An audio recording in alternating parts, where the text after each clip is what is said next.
Hi hello ಎಲ್ಲರಿಗೂ ನಮಸ್ಕಾರ. ಇವತ್ತು ಮಂಗಳವಾರದಲ್ಲಾಗನ ಶುರು ಮಾಡ್ತಾ ಇದ್ದೀನಿ. ಬಾಗಿಲು ಕಸ ಗುಡಿಸಿ ರಂಗೋಲೆ ಹಾಕಿ ಎಲ್ಲ ಕೆಲಸನ ಶುರು ಮಾಡ್ಕೋಬೇಕು.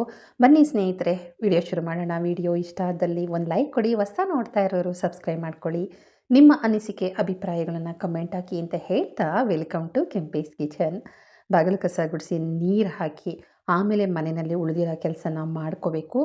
ಇವತ್ತು ಸ್ವಲ್ಪ ಮಾತುಕತೆ ಅಂತೂ ಖಂಡಿತ ಇದ್ದೇ ಇರುತ್ತೆ. ಎಲ್ಲರೂ ಕೇಳ್ತೀರಾ, ಬಾಗಿಲು ಕಸನ ಗುಡಿಸಿ ರಂಗೋಲಿ ಹಾಕಬೇಕಾದ್ರೆ ನಾವು ಸ್ನಾನ ಮಾಡಿಯೇ ಹಾಕಬೇಕಾ? ಪೀರಿಯಡ್ಸ್ ಆದಾಗಲೂ ಹೊಸ್ಲನ್ನ ಮುಟ್ಟಿ ರಂಗೋಲಿ ಹಾಕಬಹುದಾ ಅಂತ? ಖಂಡಿತವಾಗ್ಲೂ ಬೇಡ. ಹೊಸ್ಲು ಮಹಾಲಕ್ಷ್ಮಿಯ ಸಂಕೇತ. ಹೊಸಿಲು ಅಂತ ಎರಡನ್ನೂ ಅಂತಾರೆ. ಖಂಡಿತ ಈ ಮಾತು ಮಿಸ್ಟೇಕ್ ಆಗಿದ್ದರೆ ದಯವಿಟ್ಟು ಅಪಾರ್ಥ ಮಾಡ್ಕೋಬೇಡಿ. ನಮ್ಮ ಕಡೆಯಲ್ಲಿ ಹೊಸ್ಲು ಅಂತ ಹೇಳ್ತೀವಿ, ಹೊಸ್ತಿಲು ಅಂತಲೂ ಹೇಳ್ತೀವಿ, ಆಯಿತಾ?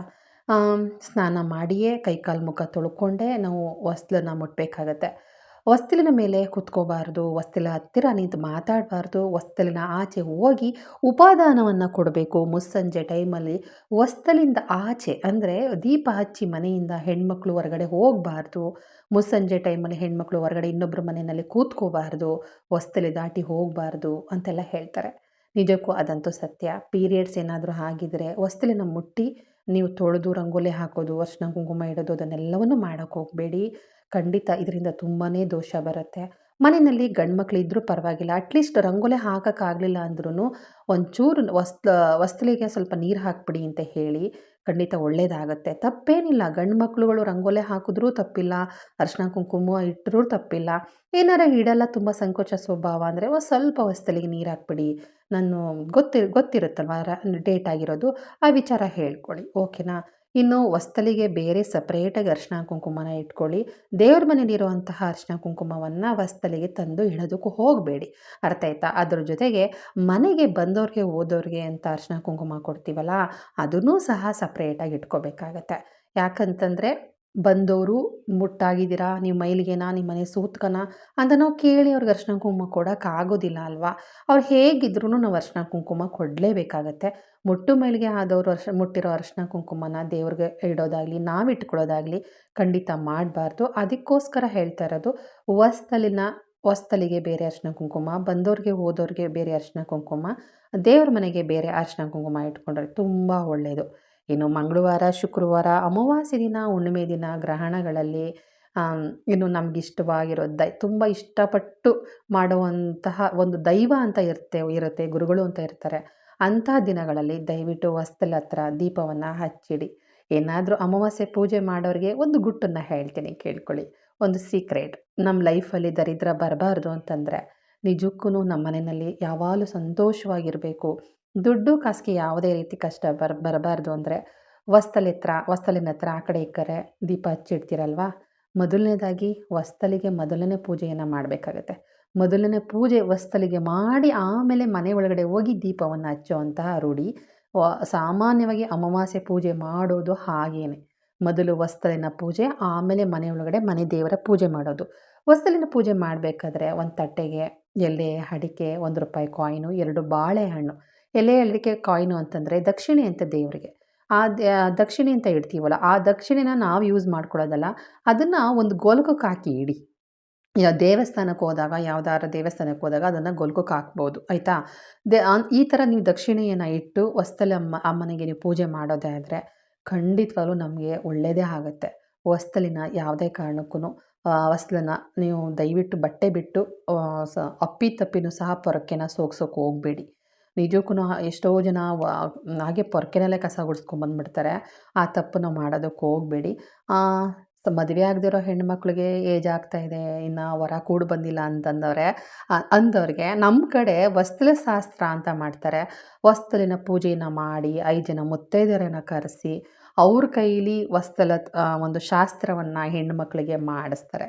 ನಿಜವಾಗ್ಲೂ ಮದುವೆ ಆಗಿಲ್ಲ, ನಮಗೆ ಸೆಟ್ ಆಗಿಲ್ಲ ಅನ್ನೋರಿಗೆ ನಮ್ಮ ಕಡೆ ಕಂಪಲ್ಸರಿಗೆ ಹೊಸ್ತಲ ಪೂಜೆ ಇರುತ್ತೆ. ಅದ್ರ ಜೊತೆಗೆ ಹೊಸ ಪೊರಕೆಯನ್ನು ತೊಗೊಂಡ್ಬಂದು ಪೂಜೆ ಮಾಡ್ತಾರೆ. ಹೊಸ್ತಲಿನ ಹತ್ರ ಪೂಜೆ ಮಾಡಿ ಅದರಲ್ಲಿ ಕೆಲವೊಂದು ಶಾಸ್ತ್ರಗಳನ್ನು ಮಾಡ್ತಾರೆ. ಇಲ್ಲಿ ಹೇಳ್ಬೇಕೋ ಹೇಳ್ಬಾರ್ದೋ ಗೊತ್ತಿಲ್ಲ, ಹೇಳಿದ್ರೆ ಹಾಡ್ಕೊಳ್ಳೋ ತುಂಬ ಜನ ಇದ್ದಾರೆ. ಹಾಗಾಗಿ ಶಾಸ್ತ್ರವನ್ನು ಮಾಡ್ತಾರೆ. ಸಾಮಾನ್ಯವಾಗಿ ಕಂಪಲ್ಸರಿಯಾಗಿ ಮೈಸೂರು ಕಡೆ ಈ ಶಾಸ್ತ್ರ ಇದ್ದೇ ಇರುತ್ತೆ. ಅದರಲ್ಲೂ ನಮ್ಮ ಹಳ್ಳಿ ಕಡೆ ಅಂತೂ ಖಂಡಿತ ಇರುತ್ತೆ. ಬನ್ನಿ, ಇವತ್ತು ಬಜ್ಜಿ ಮಾಡಿದ್ದೆ ರಾತ್ರಿ. ಅದೇನೇನು ವಿಡಿಯೋ ಶೇರ್ ಮಾಡಿಲ್ಲ ನಾನು. ಹಾಗಾಗಿ 4 ಬಜ್ಜಿ ಉಳಿದಿತ್ತು. ನನ್ನ ಮಗನಿಗೆ ರಾತ್ರಿ ಉಳಿದಿರೋ ಬಜ್ಜಿ ಅಂದರೆ ಭಾಳ ಇಷ್ಟ. ವಡೆ, ಬೋಂಡ, ಪಕೋಡ, ಬಜ್ಜಿ ಇವೆಲ್ಲ ಏನು ಮಾಡ್ತಾನೆ, ರಾತ್ರಿ ಉಳಿದಿರೋದೇನಾದ್ರು ಇತ್ತು ಅಂದರೆ ತುಂಬ ಇಷ್ಟಪಟ್ಟು ತಿಂತಾನೆ ಅವನು. ಅದಂತೂ ನಿಜ.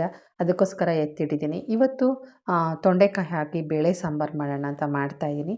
ತುಂಬಾ ಚೆನ್ನಾಗಿ ಇರುತ್ತೆ ಟೇಸ್ಟಿಯಾಗಿ. ಜೊತೆಗೆ ಈ ತೊಂಡೆಕಾಯಿ ನಾಟಿ ತೊಂಡೆಕಾಯಿ, ಈ ಫಾರಮ್ ತೊಂಡೆಕಾಯಿ ಆಗಿದ್ದರೆ ಈ ಥರ ಗಟ್ಟಿ ಇರೋದಿಲ್ಲ. ನಾಟಿ ತೊಂಡೆಕಾಯಿ ತುಂಬ ಚೆನ್ನಾಗಿರುತ್ತೆ. ಸಿಂಪಲ್ಲಾಗಿ ರೆಸಿಪಿನ ಶೇರ್ ಮಾಡಿದ್ದೀನಿ, ಖಂಡಿತವಾಗ್ಲೂ ಹೋಗಿ ನೋಡ್ಕೊಂಡು ಬನ್ನಿ. ಇನ್ನು ತೊಂಡೆಕಾಯಿಗೆ ಸ್ವಲ್ಪ ಉಪ್ಪನ್ನು ಹಾಕಿ ನೆನೆ ಹಾಕಿದೆ. ಈರುಳ್ಳಿಗೂ ಟೊಮೊಟೊಗೂ ಸ್ವಲ್ಪ ಅರಳುಪ್ಪನ್ನು ಹಾಕಿ ಒಂದು 10 ನಿಮಿಷ ನೆನೆಸ್ಬಿಟ್ಟು ನೀಟಾಗಿ ಎಲ್ಲನೂ ತೊಳ್ಕೊಂಡು ನಾನು ಎಲ್ಲನೂ ಕಟ್ ಮಾಡಿ ಇಟ್ಕೊಳ್ತೀನಿ. ಹೊಸ್ತಿಲ ಬಗ್ಗೆ ಮಾತಾಡ್ತಾ ಇದ್ದೆ ಅಲ್ವ ನಾನು. ಖಂಡಿತವಾಗ್ಲೂ ದಿನ ನನಗೆ ಹಾಸಿಗೆ ಮೈಲಿಗೆ ಆಗಿಲ್ಲ, ನಾನು ಕೈ ಕಾಲು ಮುಖ ತೊಳ್ಕೊಂಡು ನಾನು ಹೊಸ್ತಿಲನ್ನು ಕಸ ಗುಡಿಸಿ ರಂಗೋಲಿ ಹಾಕ್ಬೋದಾ? ಖಂಡಿತ ಹಾಕಿ. ಮೈಲಿಗೆ ಆಗಿದ್ದರೆ ಮಾತ್ರ ದಯವಿಟ್ಟು ಮುಟ್ಟೋದಕ್ಕೆ ಹೋಗಬೇಡಿ. ದೇವ್ರ ಮನೆಯಲ್ಲಿ ದೇವರ ವಿಗ್ರಹ ಹೇಗೋ, ದೇವರ ಫೋಟೋ ಹೇಗೋ, ದೇವರ ಪೂಜೆ ಹೇಗೋ ಅದೇ ಥರನೇ ಪ್ರಶ್ನೆಗಳನ್ನು ನೀವು ಕೇಳ್ಬೋದು. ನಾವು ಮುಟ್ಟಾಗಿರ್ತೀವಲ್ಲ, ಹೊಸ್ತಿಲನ್ನು ನಾವು ದಾಟ್ಕೊಂಡು ಓಡಾಡ್ತೀವಲ್ಲ, ನಮಗೇನು ದೋಷ ಇಲ್ವಾ ಅಂತ. ನಾನು ಅಷ್ಟೊಂದು ಪರಿಣಿತಿ ಅಂತೂ ಖಂಡಿತ ಪಡೆದಿಲ್ಲ. ಅದ್ರ ಬಗ್ಗೆ ನನಗೂ ಅನುಮಾನ ಇದೆ. ಬೇರೆ ಯಾರನ್ನೂ ಕೇಳೋಕ್ಕಾಗ್ತಾಯಿಲ್ಲ. ಅಜ್ಜಿನ ಕೇಳಿದ್ರೆ ಈ ಮಾತಾಡೋಕ್ಕೂ ಮುಂಚೆ ನಮ್ಮ ಅವ್ವನ್ನ ಕೇಳಿದೆ, ಅವ್ವ ಈ ಥರ ಮಾತಾಡ್ತಾ ಇದ್ದೀನಿ, ಆ ಥರ ದೋಷ ಇಲ್ಲೋ ಅನ್ನೋದಕ್ಕೆ, ತಲೆಯಲ್ಲೆಲ್ಲ ಮಾತಾಡಬೇಡ ನೀನು, ಬಾಯಿ ಮುಚ್ಕೊಂಡು ಏನು ಹೇಳಬೇಕೋ ಅದು ಹೇಳಿ ಮುಗಿಸು ಅಂತಂದರು. ಬಟ್ ಇದ್ರ ಬಗ್ಗೆ ನಾನು ಇನ್ನೊಂದು ಇಬ್ಬರ ಹತ್ರ ಕೇಳ್ತೀನಿ. ನಮ್ಮ ಇನ್ನೊಬ್ಬರಿದ್ದಾರೆ, ನಮ್ಮ ಅಜ್ಜಿಯವರ ಓರ್ಗಿತಿ ಇದ್ದಾರೆ, ಅವ್ರೂ ಸಹ ಕೇಳ್ಬಿಟ್ಟು ಹೇಳ್ತೀನಿ.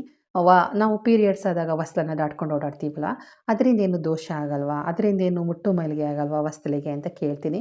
ಅವ್ರು ಏನು ಹೇಳ್ತಾರೆ ಅಂತ ಅಂದ್ಬಿಟ್ಟು ಅವ್ರು ಖಂಡಿತ ಹೇಳ್ತೀನಿ. ಯಾಕೆಂದರೆ ಅಮ್ಮ ಇರಲಿಲ್ಲ, ಹೊರಗಡೆ ಹೋಗಿತ್ತು. ನಮ್ಮ ಅವ್ವ, ಅಮ್ಮ ಅನ್ನಲ್ಲ ಅವ್ವ ಅಂತ ಹೇಳ್ತೀವಿ. ಅವ್ರು ಹೊರಗಡೆ ಹೋಗಿದ್ರು. ಓಕೆ ಬನ್ನಿ, ಈಗ ಸಾಂಬಾರಿಗೆಲ್ಲ ಒಗ್ಗರಣೆ ಹಾಕ್ಕೊಂಡು ಚಿಲ್ಲಿ ಪೌಡರ್, ಬೇಳೆ ಸಾಂಬಾರು ಪುಡಿ ಮತ್ತು ಹುಣಸೆ ರಸ ಎಲ್ಲ ಬಿಟ್ಟು ಚೆನ್ನಾಗಿ ಒಗ್ಗರಣೆ ಹಾಕ್ಕೊಂಡು ಬೇಯಿಸಿಟ್ಟಿರೋ ತೊಂಡೆಕಾಯಿ ಬೇಳೆ ಎಲ್ಲನೂ ಇದಕ್ಕೆ ಮಿಕ್ಸ್ ಮಾಡಿ ಚೆನ್ನಾಗಿ ಕುದಿಸ್ಕೊತೀನಿ. ಲಾಸ್ಟಲ್ಲಿ ಕೊತ್ತಂಬರಿ ಸೊಪ್ಪು ಸೇರಿಸ್ಕೋಬೋದು, ತೆಂಗಿನಕಾಯಿನೂ ಸೇರಿಸ್ಕೋಬೋದು. ಇವತ್ತು ಬೇಳೆ ಸಾಂಬಾರು ತುಂಬಾ ಚೆನ್ನಾಗಿತ್ತು. ಬೇಳೆ ಸಾಂಬಾರು ಪುಡಿನೇ ಮಾಡೋಕ್ಕಾಗಿಲ್ಲಪ್ಪ, ನಿಜವಾಗ್ಲೂ ಅದು ಏನಾಗಿದೆಯೋ ನನಗೆ. ಮಾಡಬೇಕು ಬೇಳೆ ಸಾಂಬಾರು ಪುಡಿನ ಅಂದ್ಕೊಳ್ತೀನಿ, ಯಾಕೋ ಮಾಡೋಕ್ಕೆ ಆಗ್ತಾಯಿಲ್ಲ. ಒಂದು ಬೆಂಗಳೂರು ಹೋಗಿರ್ತೀನಿ, ಇಲ್ಲ ಅಂತಂದರೆ ಹುಬ್ಳಿ, ರಾಯಪುರ, ಒಂಚೂರು ಟೈಮ್ ಸಿಕ್ತು ಅಂದರೆ ರಾಯಪುರಕ್ಕೆ ಹೋಗಿರ್ತೀನಿ.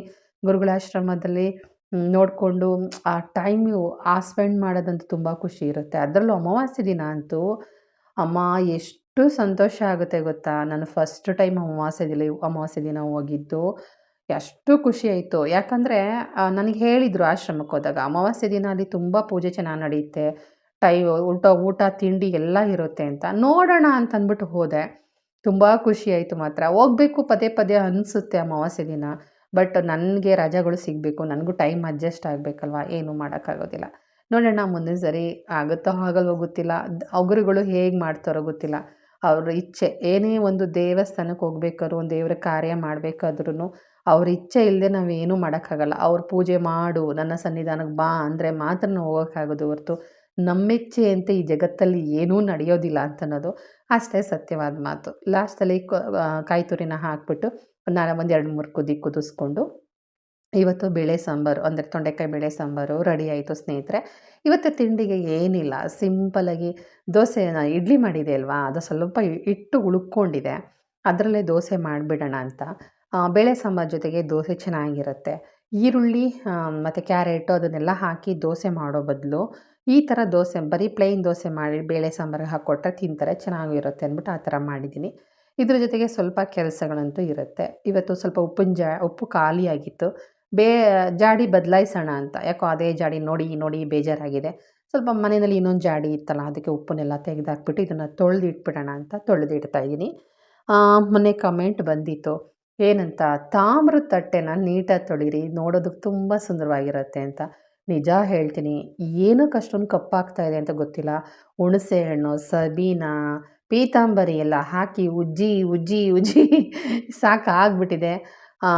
ಅದನ್ನು ಪಾತ್ರೆ ಅಂಗಡಿಗೆ ತಗೊಂಡೋಗಿ ತೋರಿಸ್ಬೇಕು. ಏಕೆಂತಂದರೆ ಏನಾದ್ರೂ ಆ ಒಂದು ಕಂಚಿನ ತಟ್ಟೆನಲ್ಲಿ ಏನಾದರೂ ಬೈ ಮಿಸ್ಟೇಕ್ ಬೇರೆ ಥರ ಲೋಹಗಳು ಸೇರಿಕೊಂಡಿದ್ರೆ ಈ ಥರ ಕಪ್ಪಾಗಿರುತ್ತಂತೆ, ಯಾವುದೇ ಕಾರಣಕ್ಕೂ ಬಿಳಿ ಆಗೋದಿಲ್ಲ ಅಂತ ಹೇಳಿದ್ದಾರೆ. ಪಾತ್ರೆ ಅಂಗಡಿಗೆ ಹೋಗಿ ತೋರಿಸ್ಬಿಟ್ಟು ಅದನ್ನು ಎಕ್ಸ್ಚೇಂಜ್ ಮಾಡಿ ಬೇರೆ ತಟ್ಟೆ ತೊಗೊಳ್ಳೋಣ ಅಂತ. ಥ್ಯಾಂಕ್ ಯು ಸೋ ಮಚ್ ನೀವು ಹೇಳಿದ್ದಕ್ಕೆ. ಏಕೆಂದರೆ ಅದ್ರ ಬಗ್ಗೆ ನಾನು ತಲೆನೇ ಕೆಡಿಸ್ಕೊಳ್ತಿರಲಿಲ್ಲ. ಅಯ್ಯೋ ಇರಲಿ ಬಿಡು ಅಂದ್ಕೊಂಡೇ ಇರ್ತಿದ್ದೆ. ನನಗೆ ಹೇಳಿದರು, "ಇಲ್ಲಮ್ಮ ಅದು ಲೋಹ ಏನೋ ಮಿಕ್ಸ್ ಹೊಡೆದಿದ್ದಾರೆ. ಅದು ಪ್ಯೂರು ಕಂಚಲ್ಲ. ಅದಕ್ಕೆ ಏನೋ ಮಿಕ್ಸ್ ಮಾಡಿದ್ದಾರೆ. ಅದಕ್ಕೆ ಬ್ಲ್ಯಾಕ್ ಹಾಕಿ ಹೋಗೋದೇ ಇಲ್ಲ ಕಪ್ಪಾಗಿರೋದು" ಅಂತಂದರು. ನೋಡೋಣ, ನಾಳೆ ನಾಳಿದ್ರಲ್ಲಿ ಕಂಚಿನ ತಟ್ಟೆ ತೊಗೊಂಡ್ಬರ್ತೀನಿ. ಯಾವ ಥರ ಇದೆ ಅದನ್ನು ತೋರಿಸ್ತೀನಿ. ಯಾವ ಅಂಗಡಿ ತಗೊಳ್ಳೋದು ಅದನ್ನು ಸಹ ಹೇಳ್ತೀನಿ ಸ್ನೇಹಿತರೆ. ಓಕೆ, ಈಗ ಪಾತ್ರೆ ಎಲ್ಲ ತೊಳ್ಕೊಂಡು ಎಲ್ಲ ಕೆಲಸನೂ ಮಾಡ್ಕೊಳ್ತಾ ಇದ್ದೀನಿ. ಇವತ್ತಿನ ವಿಚಾರದಲ್ಲಿ ಏನೂ ಇಲ್ಲ ಸ್ನೇಹಿತರೆ. ಜೀವನದಲ್ಲಿ ಎಲ್ಲರಿಗೂ ಕಷ್ಟ, ಸುಖ, ನೋವು, ನಲಿವು ಎಲ್ಲರಿಗೂ ಇದ್ದೇ ಇರುತ್ತೆ. ಮನುಷ್ಯನಿಗೆ ತುಂಬ ಸ್ವಾಭಿಮಾನ ಅನ್ನೋದು ಮುಖ್ಯ. ಜೊತೆಗೆ ಅಹಮ್ಮು ತುಂಬ ಮುಖ್ಯ ಆಗುತ್ತೆ. ಅಹಂಕಾರ ಬೇರೆ, ದುರಹಂಕಾರ ಬೇರೆ. ದುರಹಂಕಾರ ಬಂದರೆ ಮನುಷ್ಯನಿಗೆ ನೆಲ ಅಂತೂ ಕಾಣಿಸೋದಿಲ್ಲ. ಅಹಂಕಾರ ಅನ್ನೋದು ಇರಬೇಕು. ಹೇಗೆ ಗೊತ್ತಾ, ಒಂದು ಹೆಮ್ಮೆ ಅಂತ ಅನಿಸುತ್ತೆ. ಏನೇ ಒಂದು ಕೆಲಸಗಳು ಆದಾಗ, ಒಂದು ಸಾಧನೆ ಮಾಡಿದಾಗ ನಮಗೊಂದು ಖುಷಿ ಇರುತ್ತೆ. ನಮ್ಮ ಬೆನ್ನನ್ನು ನಾವೇ ತಟ್ಕೋಬೇಕು. ಬೇರೆಯವ್ರ ಕೈಲಿ ನಮ್ಮ ಬೆನ್ನು ತಟ್ಟಕ್ಕೆ ಕೊಡಲೂಬಾರ್ದು. ನಮ್ಮ ಬೆನ್ನನ್ನು ನಾವೇ ತಟ್ಕೊಂಡಾಗ ಎಂಥ ಖುಷಿ ಬರುತ್ತೆ, ಒಂದು ಹೆಮ್ಮೆ ಅಂತ ಬರುತ್ತೆ. ಆವಾಗ ಅಹಂಕಾರ ಅನ್ನೋದು ಬೇರೆಯವ್ರ ಕಣ್ಣಿಗೆ ಅನಿಸುತ್ತೆ. ನಮಗೆ ಅಹಂಕಾರ ಅನ್ನಿಸ್ಲಿಲ್ಲ ಅಂದ್ರೂ ಆ ಖುಷಿ, ಆ ಸಂತೋಷ, ಆ ಮಾತು ಎಲ್ಲ ಬದಲಾದಾಗ ಅಹಂಕಾರ ಅನಿಸುತ್ತೆ. ಮನುಷ್ಯನಿಗೆ ಅಹಂಕಾರ ಇರಬೇಕು. ಅಹಂಕಾರನೇ ಲಕ್ಷಣ. ಅಹಂಕಾರ ಇರಬೇಕು. ಆದರೆ ದುರಹಂಕಾರ, ದುರಾಲೋಚನೆ ಅವ್ಯಾವುದು ಖಂಡಿತ ಇರಬಾರ್ದು. ದುರಾಲೋಚನೆ ಅದಿರಬಾರ್ದು. ಖಂಡಿತವಾಗ್ಲೂ ಇರಬಾರ್ದು. ಇದ್ದರೆ ಮಾತ್ರ ಖಂಡಿತ ಏಳಿಗೆ ಆಗೋದಿಲ್ಲ. 1000 ಜನ 1000 ಥರ ಮಾತಾಡಲಿ, ನಮ್ಮ ಖುಷಿಯನ್ನು ನಾವೇ ಅದನ್ನು ಅನುಭವಿಸ್ಬೇಕು ಹೊರತು ನಮ್ಮ ಖುಷಿನ ಇನ್ನೊಬ್ಬರು ಹಂಚ್ಕೊಳ್ಳೋಕ್ಕಾಗಲ್ಲ. ಹಂಚ್ಕೊಂಡ್ರೂ ಸಹ ಅವರು ಸಹಿಸ್ಕೊಳ್ಳೋದು ಇಲ್ಲ. ಮನುಷ್ಯನಿಗೆ ಅಹಂಕಾರ ಅನ್ನೋದು ಭೂಷಣ. ಹೇಳ್ತಾರೆ ಕೆಲವರು, ನಾವೇನೇ ಮಾತಾಡಿದ್ರೂ ದುರಹಂಕಾರ, ಕೊಬ್ಬು ಜಾಸ್ತಿ ಇದೆ ಅಂತ ಮಾತಾಡ್ತಾರೆ, ಎಲ್ಲ ನಡೆಯುತ್ತೆ ಅಂತ ಮಾತಾಡ್ತಾರೆ ಅಂತ ಕೆಲವರು ಮಾತಾಡ್ತಾರೆ. ಅಂಥ ಮಾತುಗಳಿಗೆಲ್ಲ ಖಂಡಿತವಾಗ್ಲೂ ತಲೆ ಕೆಡಿಸ್ಕೊಳಕ್ಕೆ ಹೋಗಬೇಡಿ. ಮನೆಯಲ್ಲಿ ನಾನು ಅಡುಗೆ ಮಾಡ್ತಾಯಿದ್ದೀನಿ ಅಂತಂದರೆ ನಮ್ಮ ಬಾಯಲ್ಲಿ ಬರುತ್ತೆ ಮಾತು, ಏನಂತ, "ಏನು ಮಹಾ ಮಾಡಿಟ್ಬಿಡ್ತೀನಿ ಬಿಡು, ಎಷ್ಟೊತ್ತು ಮಾಡೋದು, ಅಯ್ಯೋ ಏನಿಲ್ಲ, ಇಂತಿಂಥ ಸಾಂಬಾರಿಗೆ ಇಂತಿಂಥ ಐಟಮ್ ಹಾಕಿ ಮಾಡಿದ್ರೆ ಸರಿ ಹೋಗುತ್ತೆ, ನನಗೇನು ಕಷ್ಟ ಅನಿಸಲ್ಲಪ್ಪ. ಒಂದು 5 ಜನ 10 ಜನ ಬಂದ್ರೂ ಒಂದು 2 ಅವರ್ 3 ಅವರ್ ಕೆಲಸ ಮಾಡಿ ಮುಗಿಸ್ಕೊಳ್ತೀನಿ. ಒಂಚೂರು ತರಕಾರಿ ಹೆಚ್ಚಿಕೊಟ್ಬಿಟ್ರೆ ಸಾಕು" ಅಂತೆಲ್ಲ ನಾವು ಅಂತೀವಲ್ವಾ. ಆದರೆ ನೋಡಿದವ್ರ ಕಣ್ಣಿಗೆ ಏನು ಅನಿಸುತ್ತೆ ಹೇಳಿ, ಅಹಂಕಾರ ಅನಿಸುತ್ತೆ ಅಲ್ವಾ. ಬಟ್ ಅಹಂಕಾರ ಅಲ್ಲ, ನಾವು ಕಲ್ತಿದ್ದೀವಿ, ನಮ್ಗೆ ಗೊತ್ತಿದೆ ಅನ್ನೋ ಒಂದು ಇದೆಯಲ್ಲ, ನಮ್ಗೆ ಗೊತ್ತಿದೆ ಅನ್ನೋದಿದೆಯಲ್ವಾ, ಇದಕ್ಕೆ ನನಗೆ ಗೊತ್ತು ಅನ್ನೋ ಒಂದು ಹೆಮ್ಮೆಯಿಂದ ಹೇಳ್ಕೊಳ್ಳೋವಂಥ ವಿಚಾರಗಳನ್ನು, ಅಹಂಕಾರ ಅನ್ನೋದನ್ನು ಎದುರುಗಡೆ ಇರೋ ವ್ಯಕ್ತಿ ಅಂತಂದರೆ ಖಂಡಿತ ತಲೆ ಕೆಡಿಸ್ಕೋಬೇಡಿ. ಮನುಷ್ಯ ಯಾವತ್ತಿದ್ರೂ ಸ್ವಾಭಿಮಾನದಿಂದ ಬದುಕಬೇಕು. ಇನ್ನೊಬ್ಬರ ಹತ್ರ ಕಿತ್ಕೊಂಡು, ಇನ್ನೊಬ್ರಿಗೆ ಅಯ್ಯೋ ಅನಿಸಿ ಖಂಡಿತ ಬದುಕೋದು ಬೇಡ. ನಾನು ಬದುಕೋದಕ್ಕೆ ಏನು ಬೇಕಾದರೂ ಮಾಡ್ತೀನಿ ಖಂಡಿತವಾಗ್ಲೂ. ಆದರೆ ಇನ್ನೊಬ್ಬರಿಗೆ ನೋಯಿಸೋದಿಲ್ಲ, ಇನ್ನೊಬ್ಬರ ಆಸ್ತಿನ ಕಿತ್ಕೊಳ್ಳೋದಿಲ್ಲ, ಇನ್ನೊಬ್ಬರಿಗೆ ಕಣ್ಣೀರು ಇರಿಸೋದಿಲ್ಲ. ಜೀವನದಲ್ಲಿ ನನ್ನ ಮನೆಗೆ, ನನ್ನ ಮನೆತನಕ್ಕೆ, ನನ್ನ ಕುಲಕ್ಕೆ ಅವಮಾನ ಆಗೋಗೆ ಏನು ನಾನು ಮಾಡಲ್ಲ. ಅದಂತೂ ನಿಜ. ಇನ್ನೊಬ್ಬರ ಹತ್ರ ಹೋಗಿ ಭಿಕ್ಷೆ ಬೇಡೋದಕ್ಕೂ ನಾನು ರೆಡಿ. ಆದರೆ ಯಾವುದೇ ಕಾರಣಕ್ಕೂ ಈ ಕೆಲಸಗಳನ್ನು ಬಿಟ್ಟು ಏನು ಬೇಕಾದರೂ ನನ್ನ ಕೆಲಸ ಆಗಬೇಕಾ, ಖಂಡಿತ 5 ಸಲ ಅಲ್ಲ 10 ಸಲ ಹೋಗಿ ಅವರನ್ನು ಕೇಳ್ತೀನಿ, ಆಯಿತಾ, ರಿಕ್ವೆಸ್ಟ್ ಮಾಡ್ಕೊಳ್ತೀನಿ. ನನಗೆ ಏನು ಕನಿಕರ ಬರೋ ಹಾಗೆ ನನ್ನ ಕೆಲಸ ಆಗಬೇಕು ಅಂದರೆ ನಾನು ಖಂಡಿತ ಮಾಡ್ತೀನಿ. ಆಗಲೇ ಹೇಳಿದ್ನಲ್ಲ, ನನ್ನ ಮನೆತನಕ್ಕೆ, ಇದಕ್ಕೆ ನಾನು ಖಂಡಿತವಾಗ್ಲೂ ಕಳಂಕ ಬರಬಾರ್ದು. ಇದು ಕಿತ್ಕೊಂಡು ನನ್ನ ಜೀವನ ನಾನು ಮಾಡೋದು ಬೇಡ. ಯಾಕಂದರೆ ಅದೊಂದು ಅಭ್ಯಾಸ ಅಂತೂ ಖಂಡಿತ ಎಲ್ಲರೂ ಬೆಳೆಸ್ಕೋಬೇಕಾಗತ್ತೆ. ಕೆಲವೊಂದು ಕೆಲಸಗಳಿಗೆ ನೋಡಿ ಜನಗಳು ಏನು ಅಂದ್ಕೊಂಡ್ಬಿಡ್ತಾರೋ, ನನ್ನನ್ನು ಹಾಡ್ಕೊಳ್ತಾರೇನೋ, ನನ್ನ ಅಂತಾರೇನೋ, ಜನಗಳು ನನ್ನನ್ನು ಕೇಳ್ತಾ ಇದ್ದಾನೆ ಅಂತ ನನ್ನನ್ನೆಲ್ಲಿ ಒಂದು ಕೀಳಾಗಿ ಕಾಣ್ಬಿಡ್ತಾರೋ ಅಂತ ನಾವು ಕೆಲವೊಂದು ವಿಚಾರವಾಗಿ ನಾವು ಯೋಚನೆ ಮಾಡ್ತೀವಿ. ಆದರೆ ಖಂಡಿತ ಅದು ತಪ್ಪು. ನನ್ನ ಕೆಲಸವ ನಾನು ಕರೆಕ್ಟಾಗಿ ಮಾಡ್ತಾಯಿದ್ದೀನಿ, ನಾನು ಮಾಡೋ ಕೆಲಸ ಕರೆಕ್ಟಾಗಿದೆ, ನಾನು ಹೋಗ್ತಿರೋ ದಾರಿ ಸರಿ ಇದೆ ಅಂತಂದಾಗ ನಾಚಿಕೆ ಅನ್ನೋದು ಖಂಡಿತ ನಾವು ಪಟ್ಕೊಳ್ಳೋದೇ ಬೇಡ. ನಾವು ಮಾಡೋ ಕೆಲಸನ ನಾವು ಕರೆಕ್ಟಾಗಿ ಮಾಡಿದ್ದೀವಿ ಅಂತಂದಾಗ ರಿಕ್ವೆಸ್ಟ್ ಮಾಡ್ಕೊಳ್ಳೋದ್ರಲ್ಲಿ, ಒಬ್ಬ ವ್ಯಕ್ತಿನ ಕಾಯೋದರಲ್ಲಿ, ಒಬ್ಬ ವ್ಯಕ್ತಿ ಹಿಂದೆ ಬಿದ್ದು ಆ ಕೆಲಸನ ಸಾಧಿಸೋದ್ರಲ್ಲಿ ಖಂಡಿತ ತಪ್ಪಿಲ್ಲ. ಕೆಲವ್ರು ಹೇಳ್ತಾರೆ, ಬಕೆಟ್ ಹಿಡ್ದು ಕೆಲಸ ಮಾಡಿಸ್ಕೊಂಡ, ಅವನ ಮನೆಯಲ್ಲಿ ಅವನು ಎಂಜಲು ತಿನ್ಕೊಂಡು ಕೆಲಸ ಸಾಧನೆ ಮಾಡಿಕೊಂಡ ಅಂತ. ಬಕೆಟ್ ಹಿಡಿದ ಅಂತ ಅನ್ನೋದು ಅವ್ರನ್ನ ನೋಡಿದವ್ರಿಗೆ ಅನ್ನಿಸ್ಬೋದು. ಆದರೆ ನೀವು ಅವರನ್ನು ರಿಕ್ವೆಸ್ಟ್ ಮಾಡೋದು, ಅವರನ್ನು ಕೇಳ್ಕೊಳ್ಳೋದು, ಒಬ್ಬರನ್ನ ರಿಕ್ವೆಸ್ಟ್ ಮಾಡಿ ಇದೆಯಲ್ಲ, ಅವರನ್ನು ಒಪ್ಪಿಸೋದು ತುಂಬ ಕಷ್ಟ ಇದೆ. ಅದರಷ್ಟು ದೊಡ್ಡ ಕಷ್ಟ ಇನ್ನೊಂದಿಲ್ಲ. ಖಂಡಿತವಲ್ಲ ಅದನ್ನು ತಪ್ಪು ಅಂತ ಹೇಳೋದಿಲ್ಲ. ಇನ್ನೊಬ್ಬರನ್ನ ನೋಡಿ ಎಲ್ಲಿ ಅಂದ್ಕೊಂಡ್ಬಿಡ್ತಾರೋ, ಏನು ಆಡ್ಕೊಂಡ್ಬಿಡ್ತಾರೋ ಅಂದ್ಕೊಂಡು ಯಾವುದೇ ಕೆಲಸನಾದ್ರೂ ಕೈನ ಬಿಡೋದಕ್ಕೆ ಹೋಗಬೇಡಿ. ನಮ್ಮ ಕೆಲಸಗಳು ಆಗಬೇಕು ಅಂತಂದರೆ 1 ಸಲ ಅಲ್ಲ 10 ಸಲ ಪ್ರಯತ್ನ ಪಡಿ. ಒಬ್ಬ ವ್ಯಕ್ತಿನ 1 ಸಲ ಮಾತಾಡ್ಸಿದ್ರೆ, 1 ಸಲ ಕೇಳಿದ್ರೆ ಯಾವ ಕೆಲಸಗಳು ಆಗೋದಿಲ್ಲ. ಒಬ್ಬ ವ್ಯಕ್ತಿಯನ್ನು 10 ಸಲ ಕೇಳಿದ್ರೆ ಖಂಡಿತ ಆ ಕೆಲಸ ಸಕ್ಸಸ್ ಆಗುತ್ತೆ. ನಾವು ಮಾತಾಡೋ ರೀತಿಯಲ್ಲಿ, ಮಾತಾಡೋ ವಿಧದಲ್ಲಿ ಇರೋದು. ಹೌದಲ್ವಾ ಸ್ನೇಹಿತರೆ? ಅನ್ನೋರೆಲ್ಲ ಅಂದ್ಕೊಳ್ಳಿ. ಖಂಡಿತ ತಪ್ಪು ತಪ್ಪು ಅಂತ ನಾನು ಹೇಳೋದಿಲ್ಲ. ಅನ್ನೋರು ಅನ್ನೋದಕ್ಕೇ ಇರೋದಲ್ವಾ? ಪಾಪ ಅವ್ರು ಅಂತಾ ಇದ್ದಾರೆ ಅಂದರೆ ಅವ್ರು ಇರೋದೇ ಅನ್ನೋದಕ್ಕೆ. ನಮ್ಮನ್ನು ಹೊಗಳೋದಕ್ಕಂತೂ ಅವ್ರ ಕೈಲಿ ಸಾಧ್ಯ ಇಲ್ಲ. ಅಥವಾ ನಾವು ಮಾಡ್ತಿರೋ ಕೆಲಸಕ್ಕೆ ಸಹಾಯ ಮಾಡೋಕ್ಕಂತೂ ಖಂಡಿತ ಅವ್ರ ಕೈಯಲ್ಲಿ ಆಗೋದಿಲ್ಲ. ಅವ್ರು ಇರೋದೇ ನಮ್ಮನ್ನ ಅನ್ನೋದಕ್ಕೆ ಅಂತ ತಿಳ್ಕೊಂಡು ಹೋಗಿ. ಓಕೆ, ದೋಸೆನ ರೆಡಿ ಮಾಡ್ತಾಯಿದ್ದೀನಿ. ನಾನಂತೂ ಇದನ್ನು ಫ್ರಿಜ್ಜಲ್ಲಿ ಇಡೋದಿಲ್ಲ, ಹೊರಗಡೆನೇ ಇಟ್ಟಿರ್ತೀನಿ. ಫ್ರಿಜ್ಜಲ್ಲಿ ಇಟ್ಟಿರೋ ದೋಸೆಯನ್ನು ನಮ್ಮ ಮನೆಯಲ್ಲಿ ತಿನ್ನೋಲ್ಲ. ಎಲ್ಲ ತೊಗೊಂಡೋಗಿ ಆಚೆ ಹಾಕಬೇಕಾಗುತ್ತೆ. ಏನೇ ಆದ್ರೂ ಒಂದು ಪಾತ್ರೆ ಒಳಗಡೆ ನೀರು ಹಾಕ್ತೀನಿ, ಅದರೊಳಗಡೆ ಪಾತ್ರೆ ಇಟ್ಬಿಟ್ಟು ನೀಟಾಗಿ ಮುಚ್ಚಿಟ್ಬಿಡ್ತೀನಿ. ಹುಳಿನೂ ಆಗೋದಿಲ್ಲ. ಆಮೇಲೆ ಚೆನ್ನಾಗಿರುತ್ತೆಪ್ಪ ನಿಜವಾಗ್ಲೂ. ಉಳಿದಿರೋ ಹಿಟ್ಟಲ್ಲಿ ದೋಸೆ ಮಾಡ್ಕೊಂಡು ತಿಂದರೆ, ಅದರಲ್ಲೂ ಈರುಳ್ಳಿ, ಹಸಿಮೆಣಸಿನ್ಕಾಯಿ, ಸಬ್ಬಸಿಗೆ ಸೊಪ್ಪು, ಕೊತ್ತಂಬರಿ ಸೊಪ್ಪೆಲ್ಲ, ಕ್ಯಾರೆಟ್ ಎಲ್ಲ ಹಾಕಿ ತಿಂತಾಯಿದ್ರೆ ಅದರಲ್ಲೂ ಕಾಯಿ ಚಟ್ನಿ ಜೊತೆಗಂತೂ ಸಖತ್ತಾಗಿರುತ್ತೆ. ಬಟ್ ಇವತ್ತು ಅದನ್ನೆಲ್ಲ ಹಾಕಿದ್ರೆ ಕಾಯಿ ಚಟ್ನಿ ಮಾಡಬೇಕಾಗುತ್ತೆ ಅಂದ್ಬಿಟ್ಟು, ಹಿಂಗಿದ್ರು ಸಾಂಬಾರು ಬಿಸಿ ಬಿಸಿ ಸಾಂಬಾರಾಗಿತ್ತಲ್ಲ, ದೋಸೆಗೆ ಹಾಕ್ಕೊಳ್ಳೋಣ ಅಂತ ಮಾಡಿದೆ. ಸಾಮಾನ್ಯವಾಗಿ ಈ ಥರ ಅಡ್ಜಸ್ಟ್‌ಮೆಂಟ್‌ಗಳು ನಮ್ಮ ಮನೆಯಲ್ಲಿ ನಡೆಯುತ್ತೆ. ಹೀಗೇ ಆಗಬೇಕು, ಹಾಗೇ ಇರಬೇಕು, ಇದೇ ಥರ ಇರಬೇಕು ಅಂತ ಏನಿಲ್ಲ. ಊಟದಲ್ಲಿ ತುಂಬ ಸಲ ಹೇಳಿದ್ದೀನಿ, ನಮ್ಮ ಮನೆ ಊಟ ಆಗಿರ್ಬೋದು ತುಂಬಾ ಸಿಂಪಲ್. ನಮ್ಮ ಮನೆ ಆಗಿರ್ಬೋದು, ನಮ್ಮ ಮನೆಯಲ್ಲಿ ಊಟ ಆಗಿರ್ಬೋದು, ನಾವುಗಳು ಅಷ್ಟೇ ಸಿಕ್ಕಾಪಟ್ಟೆ ಸಿಂಪಲ್ ಆಗಿದ್ದೀವಿ. ತುಂಬ ರಿಚ್ ಪೀಪಲ್ ಅಂತ ಏನಿಲ್ಲ. ನಮ್ಮ ಮನಸ್ಸಿಗೆ ಖುಷಿನೇ ನಮ್ಮ ರಿಚ್ ಅಂತ ನಾವು ಜೀವನ ಮಾಡೋದು. ಓಕೆ ಸ್ನೇಹಿತರೆ, ಇವತ್ತಿನ ವಿಡಿಯೋ ಏನು ಅನ್ನಿಸ್ತು ಖಂಡಿತ ಕಮೆಂಟ್ ಹಾಕಿ. ವಿಡಿಯೋ ಇಷ್ಟ ಆದಲ್ಲಿ ಒಂದು ಲೈಕ್ ಕೊಡಿ. ಹೊಸ್ದಾಗಿ ನೋಡ್ತಾ ಇರೋರು ಸಬ್ಸ್ಕ್ರೈಬ್ ಮಾಡ್ಕೊಳ್ಳಿ. ಸ್ವಾಭಿಮಾನ ನಮಗೆ ಕಿರೀಟ ಇದ್ದಾಗೆ. ಅಭಿಮಾನ ಅನ್ನೋದು, ಸ್ವಾಭಿಮಾನ ಅನ್ನೋದು ನಮಗೆ ಕಿರೀಟ ಇದ್ದಾಗೆ. 1000 ಜನ 1000 ಮಾತಾಡ್ಕೊಳ್ಳಿ. ನಮ್ಮ ಕೆಲಸ ಆಗಬೇಕು ಅಂತಂದರೆ ಖಂಡಿತ ಇನ್ನೊಬ್ಬರ ಹತ್ರ ಕೈ ಒಡ್ಡೋದ್ರಲ್ಲಿ ತಪ್ಪೇನಿಲ್ಲ, ಬೇಡೋದ್ರಲ್ಲಿ ತಪ್ಪೇನಿಲ್ಲ. ಇನ್ನೊಬ್ಬರ ಹತ್ರ ಕಿತ್ಕೊಂಡೇನು ನಾವು ತಿಂತಾ ಇಲ್ವಲ್ಲ. ನಮ್ಮನ್ನ ತಿನ್ನೋದಕ್ಕೆ ನಾವು ಬೇಡ್ತಾ ಇದ್ದೀವಿ ಅಂತ ತಿಳ್ಕೊಳ್ಳಿ. ನಾವೆಲ್ಲ ಇಲ್ಲಿ ಭಿಕ್ಷುಕರೇ ಅಂತ ತಿಳ್ಕೊಳ್ತಾ ವಿಡಿಯೋನ ಮುಗಿಸ್ತಾ ಇದ್ದೀನಿ. Thank you.